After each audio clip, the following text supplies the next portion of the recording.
हल्द्वानी से उत्तराखंड युवा एकता मंच 31 जनवरी को गोड़ाखाल गोलू देवता के दरबार में न्याय पद यात्रा लेकर पहुंचेगा।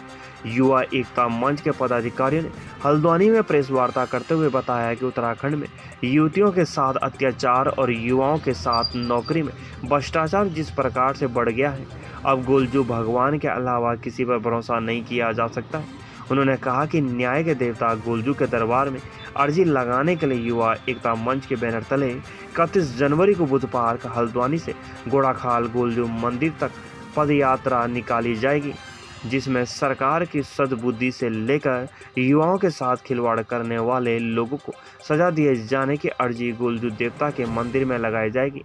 आयोजकों की सभी सामाजिक राजनीतिक दलों से अपील है कि इस न्याय पद यात्रा में उनको भी समर्थन देने आना चाहिए। हल्द्वानी से दीपक अधिकारी की रिपोर्ट। सरकार है वो पेपर कराने में बिल्कुल फेल हो चुकी है, क्योंकि सरकार खुद ही पेपर बना रही है, खुद ही उसे लीक करा रही है और खुद ही उसकी जांच कर रही है और खुद ही अपने आप को क्लीन चिट दे रही है।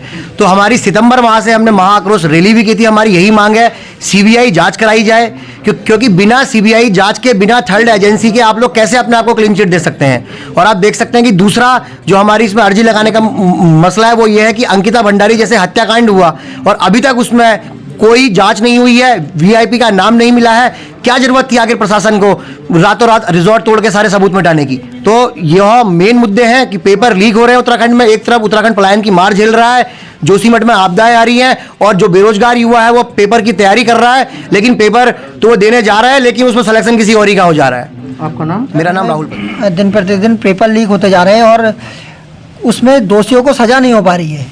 लगातार देखिए आप, लगातार पेपर पे पेपर लीक हो जा रहा है। युवा बेरोजगार है, युवा को रोजगार नहीं मिल पा रहा है और जब कभी रोजगार का अवसर आता है, युवा पेपर देने जाता है तो पेपर देने के दूसरे दिन उसे पता चलता है कि ये पेपर लीक हो चुका है और उसकी कार्रवाई उत्तराखंड सरकार कर रही है, प्रदेश सरकार कर रही है, मगर अभी तक का किसी भी दोषी को कोई सजा नहीं हुई है। तो उसके उन सब के खिलाफ प्रदेश का आक्रोशित युवा, प्रदेश का जागरूक वर्ग 31 तारीख को बुद्ध पार्क पर एकत्रित होकर न्याय के देवता गोलजू महाराज के वहां तक का पदयात्रा निकालकर अपने लिए न्याय की गुहार लगाने के लिए 31 तारीख को आ रहा है और उसी के संदर्भ में ये कार्यक्रम रखा गया है। उसी के संदर्भ में हम सभी लोग यहाँ पर एकत्रित हुए। आपका नाम?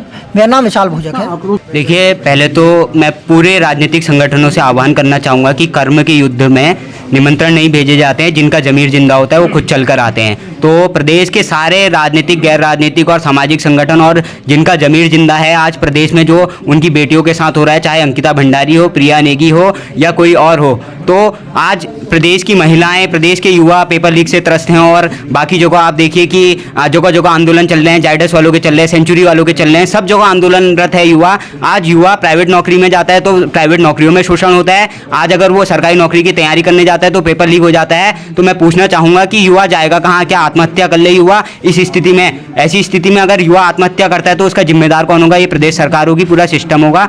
और जब आज पूरा सिस्टम फेल हो चुका है तो हम पूरे प्रदेश के राजनीतिक, गैर राजनीतिक संगठनों का आह्वान कर रहे हैं, चलिए हमारे न्याय के देवता गोलजू माने जाते हैं और हमें पौराणिक मान्यताओं में पूर्ण विश्वास है कि जब सब फेल हो जाते हैं तो गोलजू न्याय करते हैं। तो हम जा रहे हैं गोलजू दरबार, जिसमें हम लोग प्रदेश के सभी लोगों की अर्जी हम गोलजू दरबार में लगाएंगे और गोलजू से निवेदन करेंगे कि सरकार को भी सद्बुद्धि दे और पेपर जितने भी लीक हो रहे हैं उन पे जो है लीकेज बंद करने के लिए सरकार को एक सुझाव दूंगा। अगर नहीं हो पाए तो युद्ध स्तर पे प्लम्बरों की भर्ती सरकार करे, जिससे कि इस लीकेज पे लगाम लगाई जा सके। आपका नाम? जी, पीयूष जोशी।